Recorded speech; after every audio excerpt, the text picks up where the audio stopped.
शिवरायांचा जन्म हा 19 फेब्रुवारी 1630 रोजी शिवनेरीवर झाला. त्यामुळे शिवनेरीवरच नामकरण विधी मोठ्या उत्साहात साजऱ्या झाल्या. शिवाजी हे नाव ठेवण्यात आले. नंतर 3-4 महिन्यांनी शहाजी महाराजांनी बाल शिवाजीचे पुत्र मुखावलोकन विधियुक्त केले. पुढे वर्ष दीड हे सर्व कुटुंब शिवनेरीवरच एकत्रित होते. जवळजवळ 7 वर्ष जिजाऊ आऊसाहेब व बाल शिवाजी शिवनेरीवर होते. बाल शिवाजी जेव्हा 1 वर्षाचे होते तेव्हा मुलखात दुष्काळाने उग्र स्वरूप धारण केलेले होते. त्यानंतर 1632 ते 1636 या दरम्यान छत्रपती शहाजी महाराजांनी निजाम वंशातील लहान पोराला गादीवर बसवून निजामशाही स्वतः चालवायचा प्रयत्न केला. त्यामुळे 1632 ते 1636 मध्ये शहाजी महाराज आणि संभाजीराजे मोगलांशी लढण्यात मग्न होते. पुढे 1636च्या उत्तरार्धात निजामशाही बुडाल्यावर शहाजीराजे आदिलशहाकडे 12,000 फर्जंद वजीर म्हणून गेले. त्याप्रमाणे शहाजी महाराजांना रानदुल्ला खानाबरोबर कर्नाटकात घाईने जावे लागले. त्याप्रमाणे गडकोटांचा ताबा मोगली सरदारांनी त्यांच्या पश्चात घेतला व बादशहाच्या आज्ञेप्रमाणे जिजाई वगैरेंना शिवनेरीवरून आपल्या सर्व जिनगी वगैरेसह उतरू दिले. प्रथम जिजाबाईला चौलात ठेवायचा शहाजींचा प्रयत्न होता, परंतु पोर्तुगीजांनी तिला त्याच्या हद्दीतून नेऊन इतरत्र ठेवण्याची सूचना केली. तेव्हा शहाजीराजाने छत्रपती शिवाजी महाराज व जिजाईला खेड शिवापूरला पाठवले. तिथे त्यांचा वर्षभर मुक्काम होता. खेड शिवापूर हे दादाजी कोंडदेवाने शहाजी महाराजांच्या आज्ञेवरून नुकतेच वसवले होते.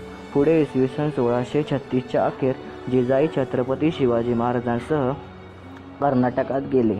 कर्नाटकात कंपिलीला शहाजी राज्यांच्या सोबत 1637 ते 1642 सालापर्यंत शिवाजी आणि जिजाऊ हे तिथेच होते. तिथे शहाजी महाराजांनी शिवाजी 7 वर्षाचा झाल्यावर अक्षर ओळख व जुजबी गणित त्यावेळच्या पद्धतीने शिकवले. त्या काळी एवढेच काय ते शिक्षण अध्ययनांना आणि त्रैवर्णिकांना दिले जात असे, परंतु वडिलांच्या व्यावहारिक अनुभवाचा मुलांना पूर्ण वाटा घेता येत होता. वैश्यांना आपल्या हिशोबापुरता लेखन वाचनाचा सराव असे. क्षत्रिय आणि ब्राह्मणांना अक्षर ओळखी नंतर जर त्या धंद्यात रोजगार करवायचा असेल तर तो या संस्कारानंतर अधिक लेखन वाचनाचा सराव करी. अन्यथा वंशातील मोठ्या माणसांच्या सानिध्यात राहून त्यांच्याकडून पारंपरिक कलाकौशल्य शिकत असे. त्याप्रमाणे शिवाजी महाराजांनी महादेव भटांकडून अक्षर ओळख करून घेतली व तलवारबाजी, घोडेस्वारी तशाच अन्य कला त्या क्षेत्रात माहीर असणाऱ्या व्यक्तींकडून याच काळात घेतले.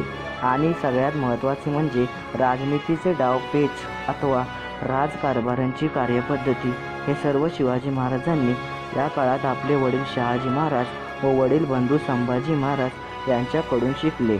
याच दरम्यान 1640च्या अखेरीस शिवाजी महाराज यांचे लग्न निंबाळकर पवार यांच्या जिजाऊ नावाच्या मुलीशी झाले. त्यांच्या सासरचे नाव सईबाई असे ठेवले.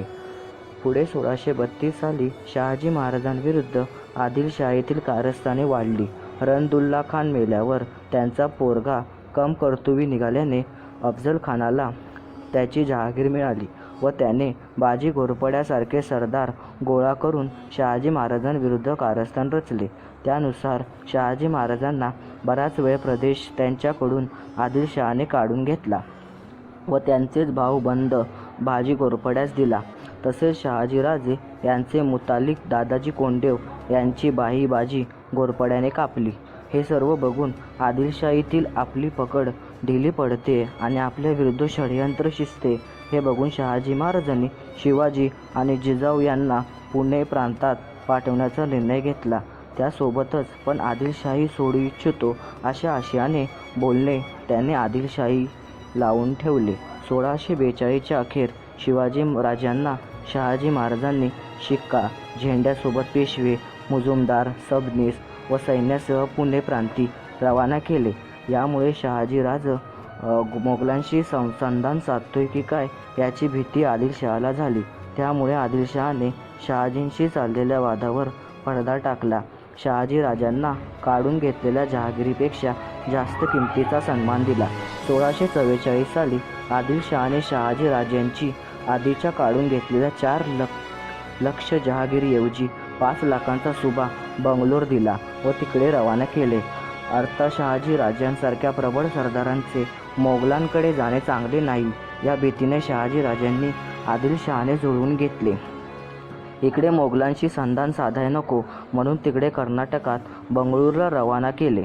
इथे शिवाजी महाराजांना पुणे प्रांती पाठवून शहाजी महाराजांनी मोठी राजकीय खेळी तर खेळलीच, पण चालू वातावरणाचा फायदा घेऊन शिवाजी महाराजांकडून त्या प्रकारची बंडयुक्त कार्य करण्याचे आदेश पाठविले होते. परिस्थितीचा फायदा उठवण्यात शहाजीराजे पुन्हा एकदा यशस्वी झाले. अवघ्या 12-13व्या वर्षी शिवाजीराजांना स्वतंत्र वाटचाल करावी लागली, पण स्वतः शहाजी महाराज व शिवाजी महाराजांचे वडील बंधू संभाजी महाराज जाऊनवर देखील याच वयोमानात अशा प्रकारची जबाबदारी अंगी पडली होती, हे नमूद करण्यासारखे आहे. तर छत्रपती शहाजी महाराजांना त्यांच्या लहानपणी 10व्या वर्षी अशाच प्रकारे जबाबदारी पडली असताना त्यांना त्यांचे थोरले चुलत